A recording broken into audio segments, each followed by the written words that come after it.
Okay, so today we're diving into a really tough and frankly dark part of American history. Now, we're not here to be the judge and jury. Instead, what we're going to do is look at the source material to understand how this story is told, and maybe more importantly, why it's told the way it is. Just let that sink in for a second. Over 120 people, men, women, and even children, murdered. This isn't up for debate, it's a brutal, horrible fact, and it's where our whole conversation has to begin. Right, so this was, without a doubt, an unforgivable atrocity. But the sources we're digging into today ask a really challenging question. Is that the whole story? Now, let's be clear. Nobody's trying to make excuses here. The idea is to zoom out, to look at the bigger picture, and try to get a handle on not just what happened, but how this one event fits into a much larger, more complicated history. So let's get into it. All right, first things first, we need to get everyone on the same page about what actually happened on the ground. So, picture this. A wagon train, known as the Baker-Fancher Party, is making its way to California. They decide to stop and rest in a place called Mountain Meadows in southern Utah. What they didn't know, what they couldn't possibly know, was that they had just walked into a perfect storm of fear, tension, and local politics that was about to explode into unimaginable violence. This timeline is just chillin'. Look, the initial attack happened, and for a few days the immigrants actually held their own. They were in a siege. But the real horror, the part that's just so hard to stomach, is the deception. On the fifth day, a white flag appears, a truce is offered. They're promised safe passage if they just give up their weapons. They believe it, they surrender, and then they're systematically slaughtered. It's the betrayal that makes it so uniquely awful. And this, of course, leads us to the biggest question of all, the one that historians still debate to this day. It all comes down to one man, Brigham Young, the leader of the LDS Church at the time. The question is simple, but the answer is anything but. What did he know, and when did he know it? Okay, so this is where it gets really complicated and, frankly, fascinating. The source material is pretty clear on this. There's no smoking gun. We've never found a letter, a direct order from Brigham Young saying, go do this. In fact, a letter from him telling them to leave the emigrants alone actually arrived 2 days too late. But, and this is a huge but, you have to look at the environment he created. His fiery sermons during what was called the Utah War had everyone on edge, ready for a fight. And then you look at his actions afterwards, the way he orchestrated the cover-up. It all points to, well, if not a direct order, then some serious indirect responsibility.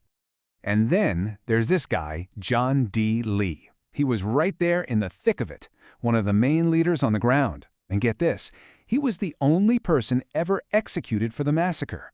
Years later, he pointed the finger directly at Brigham Young, saying he was an accessory to the crime. Pretty damning, right? Well, maybe. Historians are quick to point out that Lee was the designated scapegoat. He had every reason in the world to try and shift the blame higher up. Look, the massacre itself was a horrific one-day event. But according to the source we're looking at, what happened next, the cover-up, is just as important to understanding the whole story. This wasn't a panicked reaction. It was a calculated, multi-decade effort to bury the truth. Let's break down how they did it. It was systematic and it was immediate. Step 1, blame the local Native Americans, the Paiutes, a story that Brigham Young himself pushed in his official reports to the government. Step 2, swear all the witnesses to absolute secrecy. Step 3, hide the main perpetrators. All of this basically shut down any real investigation for almost 20 years. The truth was completely buried. So why? Why go to all this trouble to hide the truth? The source argues it all comes down to one thing: fear. You have to remember the context here. The Mormons had already been violently kicked out of Missouri and Illinois. They had a deep, deep-seated siege mentality. And at this exact moment in history, a U.S. army was literally marching towards Utah. From their perspective, admitting that their own people had just massacred over 100 American citizens, that wasn't just a PR problem. That could have been seen as an existential threat, the one thing that would justify the federal government coming in and completely destroying everything they'd built. Okay, so now we've covered the what and the why of the massacre and the cover-up, and this is where our analysis really takes a turn. The source material now wants us to think about the how. How do we remember this event, and how does it get used in bigger arguments about history? So let me ask you this question, because it's the central one the source is asking. How does one horrible, terrible day compare to centuries of systematic, organized violence? It's a really tough question, right? And it's meant to be. It's trying to get us to think about historical scale and proportion. Now, this is absolutely crucial. The argument here is not trying to justify what happened. Not at all. It's an argument about classification. The source is basically saying that the Mountain Meadows Massacre, as horrific as it was an isolated incident, an anomaly. It was a terrible local breakdown, but it wasn't something that came from the core teachings or a long-standing pattern of behavior from the church itself. And to back up this argument, the source pulls out some numbers that, well, they're pretty staggering. It's all about putting this one event into a much, much broader historical context. Let's take a look. All right, here's our baseline. 120 plus people. A terrible, tragic number. Keep that number in your head. And then you see this. 4 to 8 million, that's the estimated death toll from the 30 Years' War, a religious conflict between Catholics and Protestants. Suddenly, the scale is it's almost impossible to even wrap your head around it. And that's the whole point the source is making about historical proportion. This table really is the heart of the argument.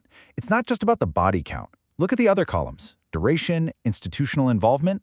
You've got the Mountain Meadows Massacre, a one-day event, right next to things like the Crusades, which lasted for 200 years, or the Inquisition, which went on for centuries. And that score you see on the right, that's an attempt to kind of quantify it all, to roll things like duration, scale, and whether it was officially sanctioned into one number to show just how systemic some of this violence was.